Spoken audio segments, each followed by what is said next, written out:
ఆయన మీద ఎలాంటి ఫిర్యాదు లేని సమయంలోనే, ఆయన మీద ఎలాంటి ఎఫ్ఐఆర్ లేని సమయంలోనే అక్రమంగా ఆయన నిర్బంధంలోకి తీసుకున్నారు. ఆయనతో పాటు కొంతమందిని తీసుకున్నారు, అందరినీ చిత్రహింసలు పెట్టారు. ఆ తర్వాత 4, 5, 6, 7, 8 తర్వాత వాళ్ళ మీద కేసు నమోదు చేయించారు. నమోదు చేయించిన తర్వాత అరెస్టు 9వ తారీఖు నాడు చూపించారు, 10వ తారీఖు నాడు రిమాండ్ పంపినారని చెప్తున్నారు. ఇక్కడ వాళ్ళు చెప్పేది 7వ తారీఖు నాడు ఎఫ్ఐఆర్, 7వ తారీఖు నాడు ఫిర్యాదు, వాళ్ళు చెప్పేదే 9 అరెస్టు, వాళ్ళు చెప్పిందే 10 రిమాండ్. కానీ మేము చెప్తున్నది ఏంటంటే మీ పోలీస్ స్టేషన్ సీసీ ఫుటేజ్లు చెప్తాయి, మీ వాళ్ళ కాల్ డేటే చెప్తుంది, వాళ్ళ లొకేషన్ చెప్తుంది. పోలీస్ స్టేషన్లోనే వీళ్ళు ఉన్నారని మీ సీసీ ఫుటేజ్లు సాక్ష్యం. ఆ లొకేషన్లో మీ కంట్రోల్లో ఉండడానికి వాళ్ళు తిరిగిన లొకేషన్ సాక్ష్యం, మీరు తిప్పిన లొకేషన్ సాక్ష్యం, ఇతర పోలీస్ స్టేషన్లు సాక్ష్యం. వాళ్ళు మీ కంట్రోల్లో ఉండడానికి సాక్ష్యం, మీతో మాట్లాడిన ఫోన్ రికార్డే, ఫోన్కి సంబంధించిన డాటే అది సాక్ష్యం. కాబట్టి అక్రమ నిర్బంధంలో తీవ్రమైన చిత్రహింసల వల్లనే అతను మరణించాడు. మీరు చిత్రహింసలు కారణం ఏంటండి? దీనికి కారణం పాపం ఎలాంటి కేసులో నిందితుడు కానీ ఒక స్నేహితుడిని నమ్మి ఆయన బ్యాంక్ అకౌంట్ ఇవ్వడం వల్ల ఈయన మీద కేసు పడడానికి దారితీసింది. రాజేష్ అనే ఒక అతను 2021లో అనారోగ్యానికి గురైన ఆయన ఒక అతను అనారోగ్యానికి గురైన తర్వాత ఆయన హాస్పిటల్లో చేరిన తర్వాత డబ్బులు ఖర్చు ఎక్కువైనాయి. ఆయన సీఎం రిలీఫ్ ఫండ్ కోసం పెట్టుకున్నాడు. ఆయన తిరిగినా కూడా రాలేదు.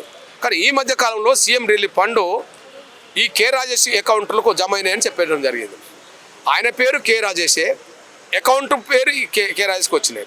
ఈ రాజేష్కు దానికి సంబంధం లేదు. కానీ ఇంట్లో A2 అనేటైనా శేఖర్ అంటే నేను స్నేహితుడు, నాకు వేరే చోటు నుంచి నాకు డబ్బులు వస్తున్నాయి, నాకు బ్యాంక్ అకౌంట్ లేదు, దయచేసి నీ అకౌంట్లో వేసుకుంటాను, మళ్ళీ నేను తీసుకుంటాను చెప్పడం జరిగింది. ఆయన ఇంటర్మీడియట్ స్నేహితుడు, అప్పటి నుంచి ఇప్పటికి స్నేహితుడు కనుక ఈయన అకౌంట్ ఆయనకి ఇవ్వడం జరిగింది. అకౌంట్లో జమ అయినాయి. అకౌంట్ మళ్ళీ ఈయన తీసుకున్నాడు, ₹1,00,000 ఆయన తీసుకున్నాడు. A1 వీళ్ళందరూ పంచుకున్నారు. ఈయన ₹1 కూడా తీసుకోలేదు. అది పోలీసుల విచారణ కూడా తేలిపోయింది. కేవలం రాజేష్ అనే ఫిర్యాదుదారుడు, ఈయన మీద రాజేష్ అనే పేరు ఉండడం వల్లనే ఈయనను అందులో చేర్చడం జరిగింది. చిత్రహింసలు ఈయనను పెట్టడం జరిగింది. దానివల్ల మరణం వచ్చింది, చనిపోయాడు. ప్రజలకు న్యాయం చేయాల్సిన పోలీసులే ఇంతటి దారుణానికి పాల్పడ్డారంటారా? ఇప్పుడు 100% కదా. ఇప్పుడు ఇంతకుముందు లాకప్ డెత్లో ఎవరైనా లాకప్ డెత్ గురైన వాళ్ళ పేర్లు మీరు లిస్ట్ చూడండి. వాళ్ళ మీద ఫిర్యాదు ఉంటుంది, వాళ్ళ మీద ఎఫ్ఐఆర్ ఉంటుంది. వాళ్ళని పలానా రోజు తీసుకొచ్చినాం, మేము చిత్రహింసలు పెట్టలేదు, వాళ్ళు అనారోగ్యం గురించి చనిపోయినారని గతంలో చెప్పేవాళ్ళు. ఇక్కడ ఫిర్యాదు లేదు, 8వ తారీఖు కంటే ముందు ఓకే, వాళ్ళ మీద ఎఫ్ఐఆర్ లేదు, వాళ్ళకి మీద కేసు సంబంధం లేదు. కానీ 4వ తారీఖు నాడు మీ కంట్రోల్లో ఉన్నారు, 5, 6, 7 మీ కంట్రోల్లో ఉన్నారు, 8 మీ కంట్రోల్లో ఉన్నారు. ప్రతిరోజు బంధువులందరూ కలిసి మీ పోలీస్ స్టేషన్ భోజనాలు తీసుకొచ్చేవాళ్ళు. ఓకే, మీ కంట్రోల్లో ఉండడానికి సాక్ష్యంగా మీ పోలీస్ కానిస్టేబుల్ ఎమ్మడి పెట్టుకొని పెట్రోల్ బంకులో డబ్బులు తీసుకున్నారు.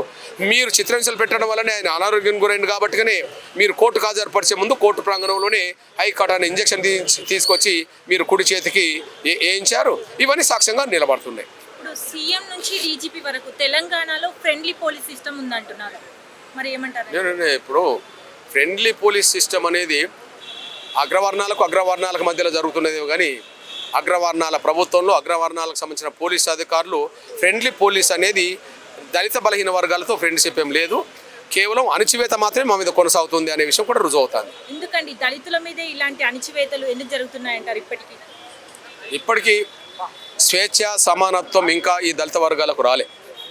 రాజ్యాంగంలో అన్నీ ఉంటాయి, కానీ ఆ రాజ్యాంగంలో ఉండబడే రైట్స్ కూడా ఇంతవరకు మాకు అందుబాటులోకి రాలేదని సాక్ష్యమే ఇవన్నీ పరిణామాలు. ఏదైనా సరే ఈ స్వేచ్ఛ కోసం మేము బతకడం కోసం నిరంతరం ఈ పోరాటం చేయాల్సిందే, మేము చేస్తాం. రాజేష్ కుటుంబానికి ఏ విధంగా న్యాయం జరుగుతుందంటే? ముందు రాజేష్ కుటుంబానికి న్యాయం అంటే ముందు సావుకారకులైన వాళ్ళ మీద చట్టపరమైన చర్య తీసుకోవాలి. కోదాడ సిఐ, చిలుకూరు ఎస్ఐ, కొంతమంది పోలీసులు చిత్రహింసలు పెట్టడం వల్ల, అక్రమ నిర్బంధం వల్ల చనిపోయాడు. కాబట్టి ఆయన వాళ్ళ మీద 302 పెట్టాలి. అదే సమయంలో దళితుడు కాబట్టి వాళ్ళ మీద SC యాక్ట్ పెట్టాలి. వెంటనే వాళ్ళని సస్పెండ్ చేయాలి. ఇది మా డిమాండ్. అదే సమయంలో చిత్రహింసల వల్లనే అనారోగ్యం గురయ్యాడు, అనారోగ్యం గురవడం వల్లనే మీరు ఇంజక్షన్ ఇచ్చి లోపలికి పంపించని చెప్పి ఆధారాలు కనిపిస్తున్నాయి. కాబట్టి ఖచ్చితంగా నిపుణులైన వైద్యులతోటి, ఫోరెన్సిక్ సంబంధించిన వైద్య బృందంతో మళ్ళీ రీపోస్ట్ మార్టం చేయించాలి. ఇది మా డిమాండ్. ఇప్పుడు SICI మీద చర్య తీసుకోవాల్సిన DSPకి ఫిర్యాదు చేశాం, వాళ్ళని కేసు కట్టండి అని. DSP కట్టలేదు. ఫిర్యాదు అందిన వెంటనే కేసు కట్టాలి కదా. ఇప్పుడు రాజేష్ మీద చేశాడు. 10 గంటలకు ఫిర్యాదు చేస్తే 10 గంటలకే ఎఫ్ఐఆర్ అయింది కదా. అక్కడ ఒక నిమిషం తేడా లేకుండా ఎఫ్ఐఆర్ అయింది కదా. మరి తల్లి 18వ తారీఖు నాడు ఫిర్యాదు చేసింది నా కొడుకు చావుకు కారకును ఈ పోలీసులు అని చెప్పి. మరి 18 తారీఖు నాడు చేస్తే ఇంతవరకు కేసు నమోదు కాలేదు కదా. 30 తారీఖు నాడు మళ్ళీ చేశారు, నమోదు కాలేదు కదా. మొన్న పోయి ఎస్పీ కూడా ఫిర్యాదు చేశారు, నమోదు కాలేదు కదా. నేను కూడా ఫిర్యాదు చేశాను, నమోదు కాలేదు కదా. అంటే దళిత బలహీన వర్గాలకు సంబంధించిన వాళ్ళు ఫిర్యాదులను వీళ్ళు చెత్తబుట్టలేస్తుండడానికి ఇది సాక్ష్యం. దీని మీద మేము తీవ్రమైన పోరాటం చేస్తాం. ఇప్పటికే అధికారులు నిర్లక్ష్యం చేశారంటున్నారు. ఇప్పుడు డీజీపీ కూడా ఇదే నిర్లక్ష్యం చేస్తే నెక్స్ట్ మీ కార్యాచరణలు ఏంటంటే? ఓకే, ముందు డీజీపీ గారికి ఈ కేసు మొత్తం పర్పస్ సంపూర్ణంగా అర్థమైందని మేము భావిస్తున్నాం. ఈ కేసు మొత్తం పర్పస్ అర్ధగంట టైం ఇచ్చాడు.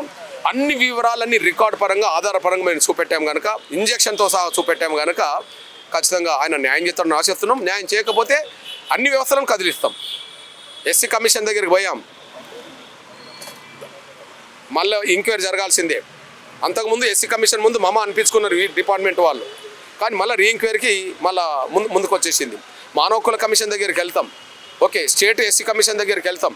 అదే సమయంలో భవిష్యత్తు ప్రజా ఉద్యమాన్ని కూడా నిర్మిస్తాం, ఏది వదలం. ఇప్పటికీ ఎస్ఐ కానీ సిఐ పైన ఎటువంటి యాక్షన్స్ తీసుకుపోవడానికి కారణాలు ఏంటంటే? ఇప్పుడు ప్రధానంగా ఎస్ఐని కాపాడడం కోసం జరుగుతున్న ప్రయత్నంలో అందరినీ కాపాడుకుంటాను. ఎందుకంటే ఎస్ఐ చెలుకూరు ఎస్ఐ రెడ్డి, ఆడ మేము ఫిర్యాదు ఇచ్చిన తీసుకోకుండా ఎఫ్ఐఆర్ కట్టకుండా ఉన్నది కూడా రెడ్డి డిఎస్పీ. వీళ్ళిద్దరిని కాపాడుతున్నది అక్కడ ఎమ్మెల్యే కావచ్చు, ఆమె కూడా ఇంతవరకు స్టేట్మెంట్ ఇవ్వలే, ఆమె రెడ్డి. ఇప్పుడు వచ్చింది కూడా డీజీపీ దగ్గర రెడ్డే. న్యాయం చేస్తాడని చూస్తున్నాం, చేయకపోతే ఏం జరగాలో చూస్తాం.